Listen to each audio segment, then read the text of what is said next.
In June 1989, Ali Khamenei faces a crucial moment. Iran's clerics come together after Ayatollah Khomeini's death to pick a new ruler.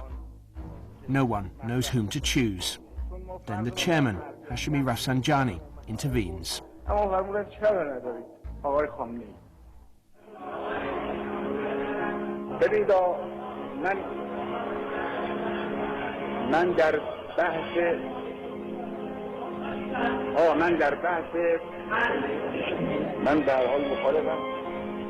All those who agree are asked to stand up.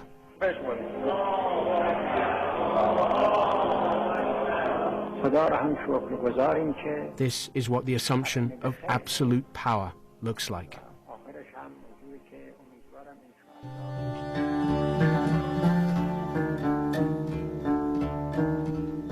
For more than 20 years now, Ali Khamenei has ruled Iran. He was chosen in order to preserve the Islamic Revolution, not to overturn it, and to follow the ideas of Ayatollah Khomeini, not to suggest his own.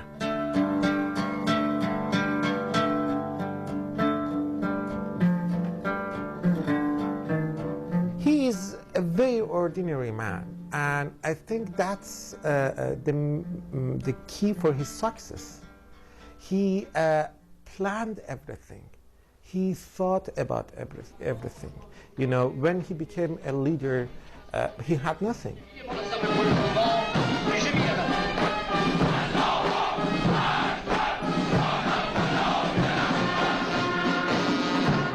One of the main things he did was a very precise and subtle plan to empower Revolutionary Guard after Iran-Iraq war.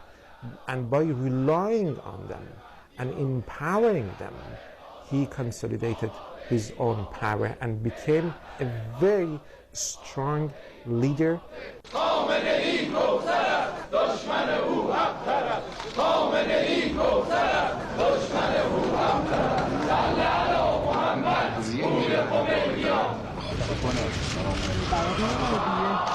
Because of this alliance, Khamenei can outmaneuver politicians like Mahmoud Ahmadinejad, here sworn in for his first term as president. The Ayatollah leaves the stage, but Ahmadinejad stays to enjoy the crowd. A president needs the people, the supreme leader, the mandate from God, and the support of the Revolutionary Guard does not. Khamenei is well looked after. He has someone to help him into his chair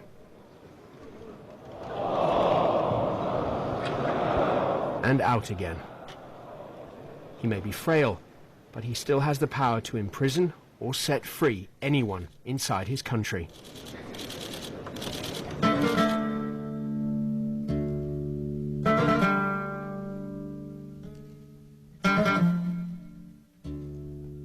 Haleh Esfandiari was jailed in Tehran's Evin prison in 2007 while she was visiting her mother in Iran. I used to see his picture every day. The picture was in the interrogation room and the picture was in the hallway, and when I was not blindfolded, I could see his picture. So automatically, you know, when you live in a system like this, you think that the person who ultimately can release you from prison is this person. There was an exchange of letter between the then president of the Wilson Center, Lee Hamilton, and the supreme leader. And Lee Hamilton asked him whether he could release me based on humanitarian ground. I never saw the content of the letter, but a couple of weeks later, I was released.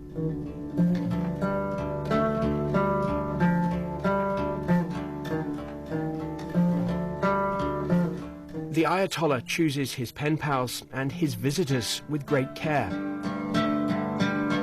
He receives world leaders, but not Americans. with one recent exception.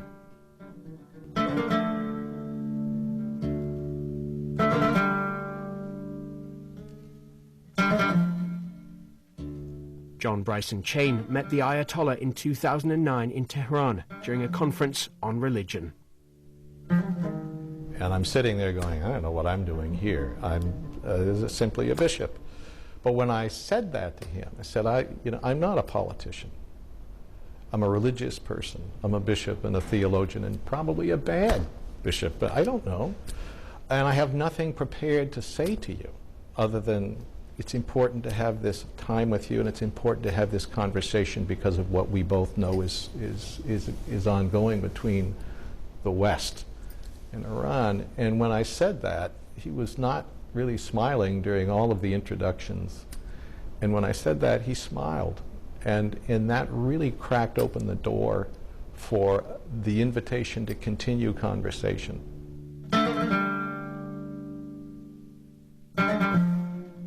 I had a letter from him just before Christmas.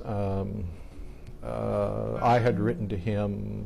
The letter, this particular letter was a letter about the commonalities that our two faith traditions share. We're part of the Abrahamic family.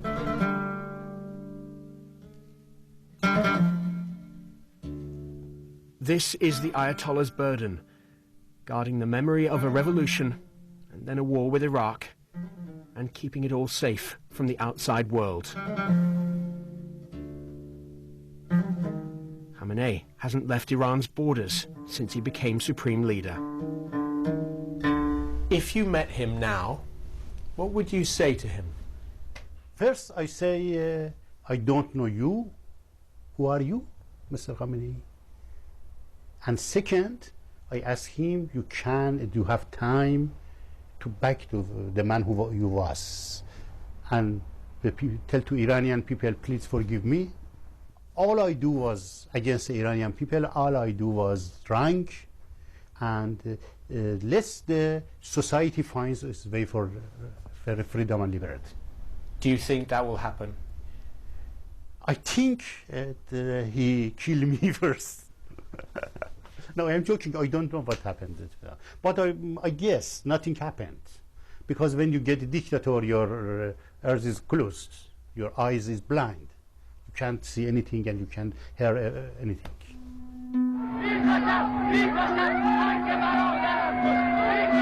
So does the noise of his opponents in Tehran ever reach him? Does the Ayatollah fear being overthrown, like so many of Iran's rulers before him? Will he ever choose to step aside? In an official act of humility, he gave his supporters his answer.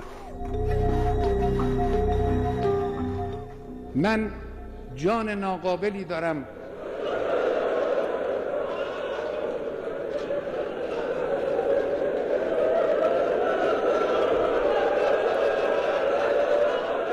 جسم ناقصی دارم.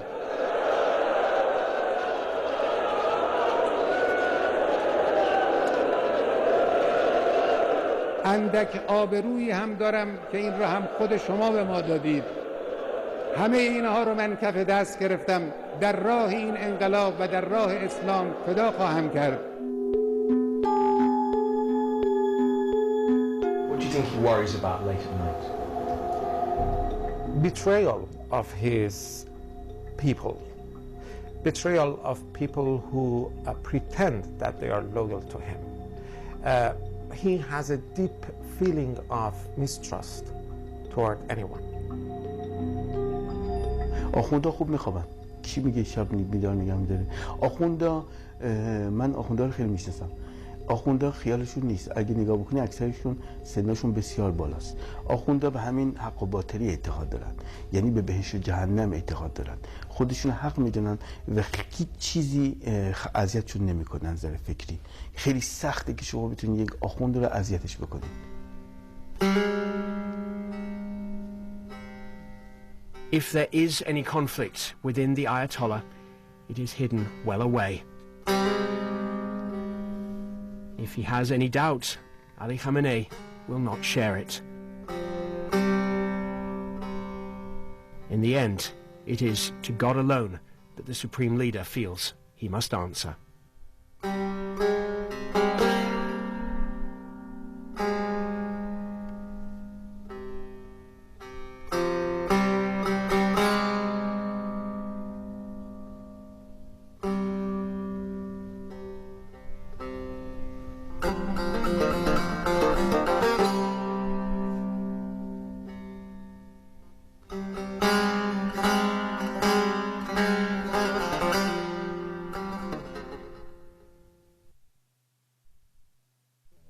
How did one young man ignite a revolution? By him, by Mohammed Bouazizi, you know we can speak.